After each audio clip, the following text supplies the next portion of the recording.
Welcome to Ancient Secrets. Like a podcast, it's a Zoomcast where you get the opportunity to meet God's actual cast. I'm Rabbi Flip, coming to you from Congregation Micah in the Buckle of the Bible Belt, Nashville, Tennessee. I'm here to introduce you to the theological heroes of our past so that we might glean some practical wisdom for the present. After each interview, our guests will reveal their true identity. And today, that's a punny one. Then we'll hear a bit about their own theology, as well as the missions of the organizations they've dedicated their lives to serving. So put on your imagination caps. Get ready for some practical advice during this pandemic. We have with us today a truly remarkable and resilient woman.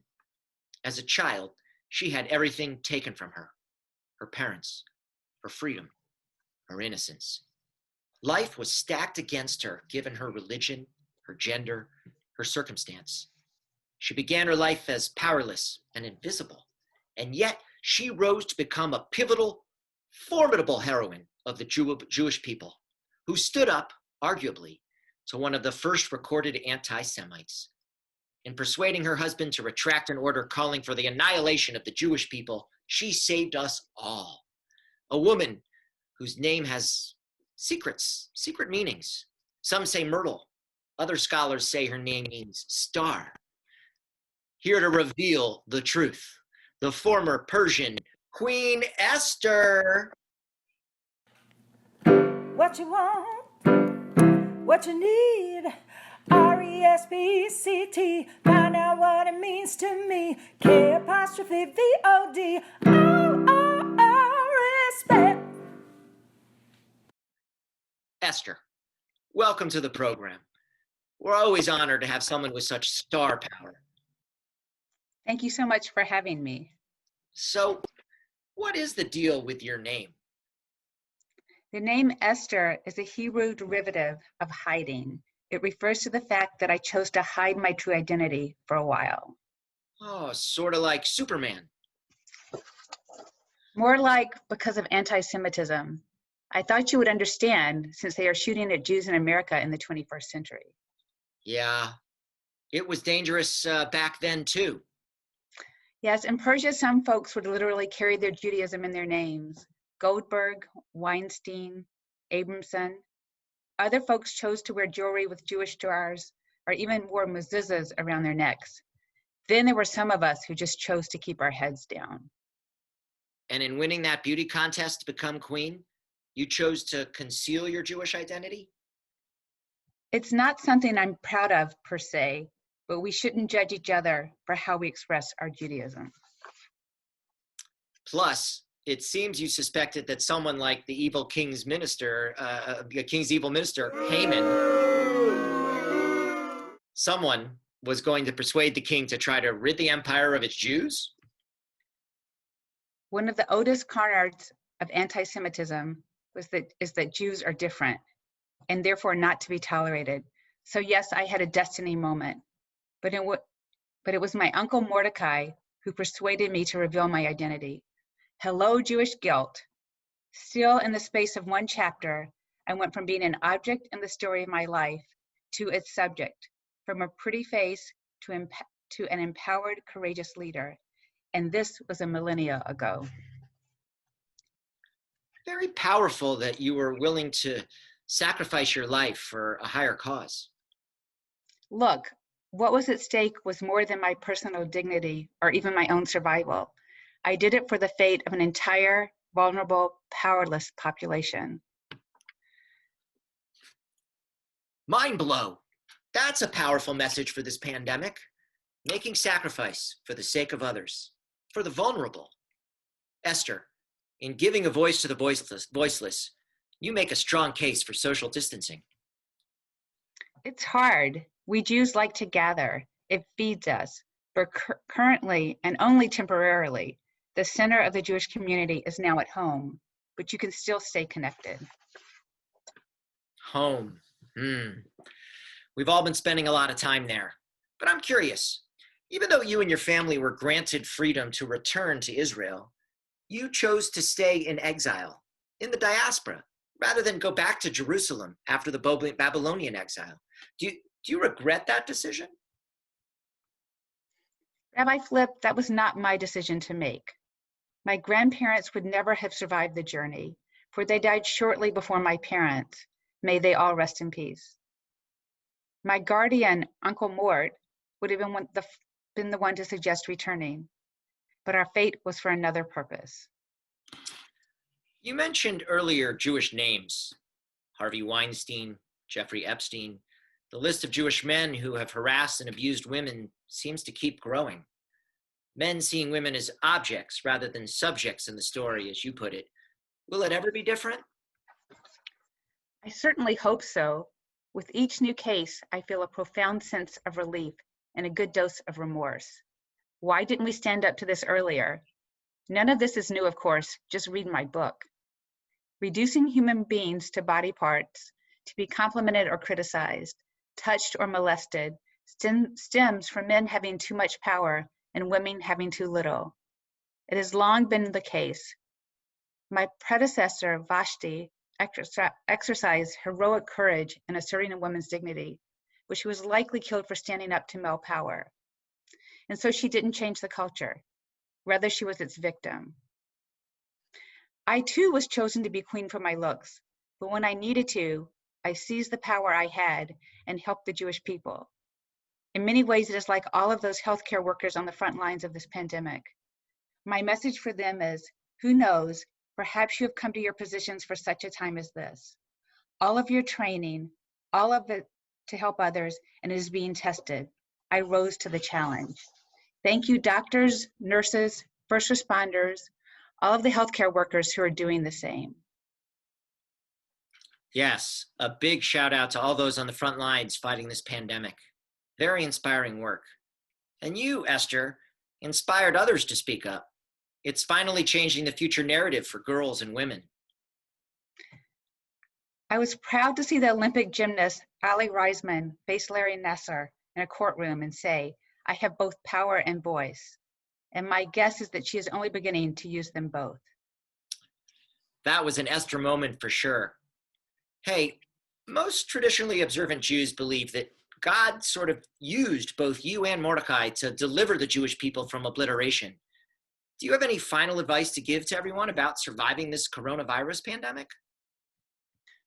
Listen, I was never a cheerleader, and I wasn't Mordecai's sidekick either. My story speaks for itself. It's a powerful reminder that new life, redemption, and freedom, these things that can all be brought about, even when it seems an impossible feat. Insightful secrets from the ancient heroine, Queen Esther. Thank you for joining us. Thank you for having me. It's about time to reveal the heroine behind the heroine. But before we do, just a word from our sponsor. Secrets is brought to you by Congregation Micah, a vibrant synagogue serving all of Middle Tennessee, offering creative and diverse ways to celebrate Jewish life, using the rich beliefs and practices of progressive Judaism as its foundation. Please welcome to the program, Director of the Gordon Jewish Community Center here in Nashville, Tennessee, Leslie Sachs. Leslie comes to us with unique experience and expertise. Her background is not only in Jewish Community Center leadership, she also has had an extensive career in public health administration, with time spent consulting nonprofits and healthcare institutions. Leslie, thanks for playing along today. What can you tell us that we might not already know about the Jewish community and the coronavirus? Most of us that work in the Jewish community are used to bringing people into our facilities, but the coronavirus has made us rethink how we connect with people when our doors are closed. We've always known that we are in the relationship business, and that has really been evident the past month. The Gordon JCC staff and board have called our members. We now deliver meals and provide Facebook concerts for our seniors. And we've developed a vast array of online programming. We have over 300 videos on our early childhood YouTube channel. Our Planet Kid and Camp Davis kids take virtual field trips daily, and we offer 28 live fitness classes each week. And the synagogues are also doing an amazing job connecting with people. Akiva School has probably one of the best online learning programs out there. And I feel like the Nashville Jewish community exemplifies the children's book, The Little Engine That Could. We may be small, but we are mighty, dedicated, and persistent. I hope that we come out of on the other side of this pandemic as a more concentrated Jewish community. I know that the feedback we get from everyone every day is what keeps us happy and moving along. Oh, that sounds so beautiful. I sort of echo those sentiments.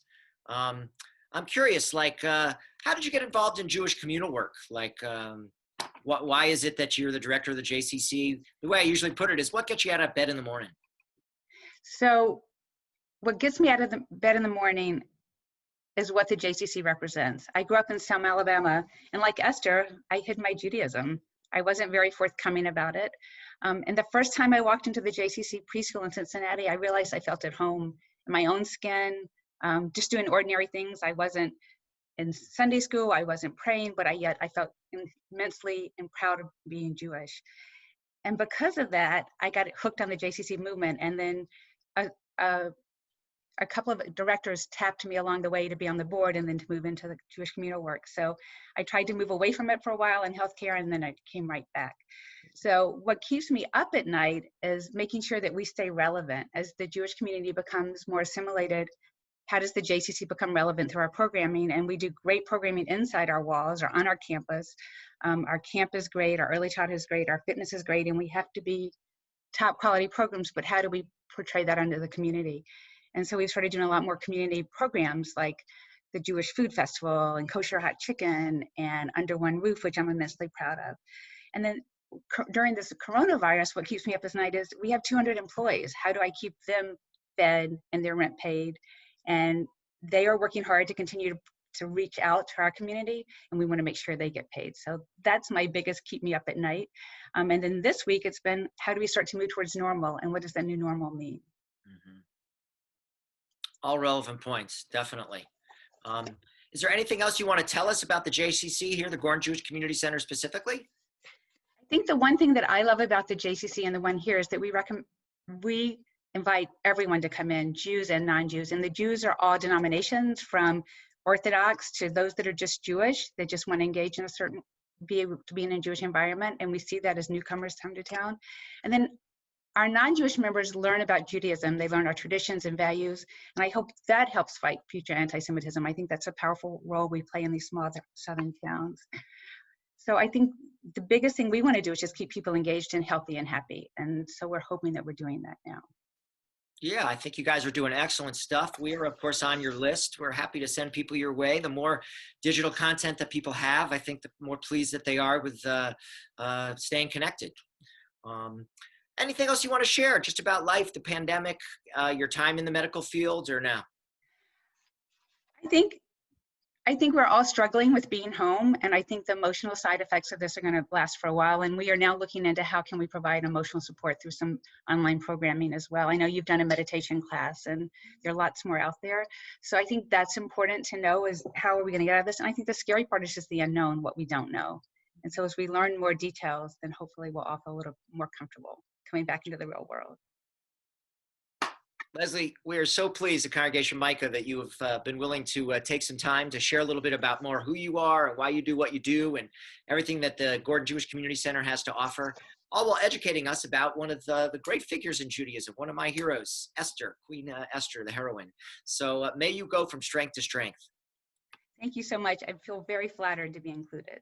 Well, thank you also to all of our viewers out there. We look forward to having you join us next time on Ancient Secrets, Congregation Micah's Zoomcast, where you can meet God's actual cast. And the program's over now. If you'd like to learn more about the Gordon Jewish Community Center, go ahead and follow the website and see what they have to offer. Zoom, zoom.